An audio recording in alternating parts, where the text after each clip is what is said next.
नमस्कार मित्रांनो, Marathi news YouTube चॅनलमध्ये आपल्या सर्वांचं स्वागत आहे। सर्वप्रथम आपण यूट्यूब चॅनलवरती नवीन असाल तर चॅनलला सबस्क्राईब व बाजूच्या बेल आयकॉनला प्रेस करा। राज्य कर्मचाऱ्यांचे वैद्यकीय खर्च प्रतिपूर्ती संदर्भात दिनांक 4 डिसेंबर 2025 रोजी महत्त्वपूर्ण शासन निर्णय निर्गमित करण्यात आलेला आहे।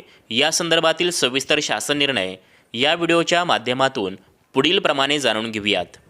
महसूल व वन विभाग मार्फत दिनांक 4 डिसेंबर 2025 रोजी निर्गमित करण्यात आलेल्या शासन निर्णयानुसार नमूद करण्यात आले आहे की शासकीय कर्मचारी व त्यांच्या कुटुंबियांना महाराष्ट्र राज्य सेवा नियम 1961 मधील तरतुदींच्या अधीन राहून आकस्मित उद्भवणाऱ्या 27 आजारावर शासनमान्य खाजगी रुग्णालयात घेतलेल्या उपचारावरील तसेच 5 गंभीर आजारावर सार्वजनिक आरोग्य विभागाच्या दिनांक 11 ऑक्टोबर 2013 रोजीच्या शासन निर्णयानुसार शासनमान्य खाजगी रुग्णालयांच्या यादीमधील रुग्णालयात उपचार घेतलेले असतील केवळ त्याच प्रकरणी 5 लाखपेक्षा जास्त रकमेच्या वैद्यकीय खर्चाच्या प्रतिपूर्तीस मंजुरी देण्याबाबत मंत्रालयीन प्रशासकीय विभाग प्रमुख म्हणून अप्पर मुख्य सचिव महसूल यांना असलेल्या सर्व अधिकारांच्या प्रत्यायोजन महसूल विभागाचे सर्व विभागीय आयुक्त,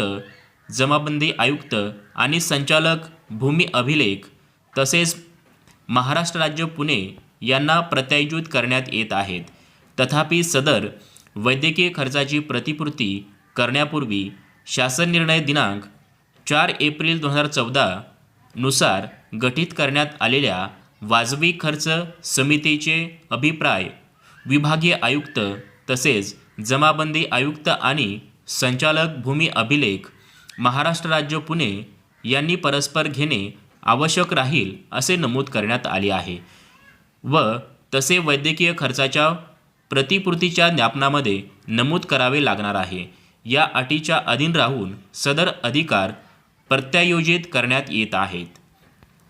या संदर्भातील हा सविस्तर शासन निर्णय डाउनलोड करण्याकरिता डिस्क्रिप्शन बॉक्समध्ये लिंक देण्यात आलेली आहे, त्यावर क्लिक करून हा सविस्तर शासन निर्णय डाउनलोड करू शकता। धन्यवाद।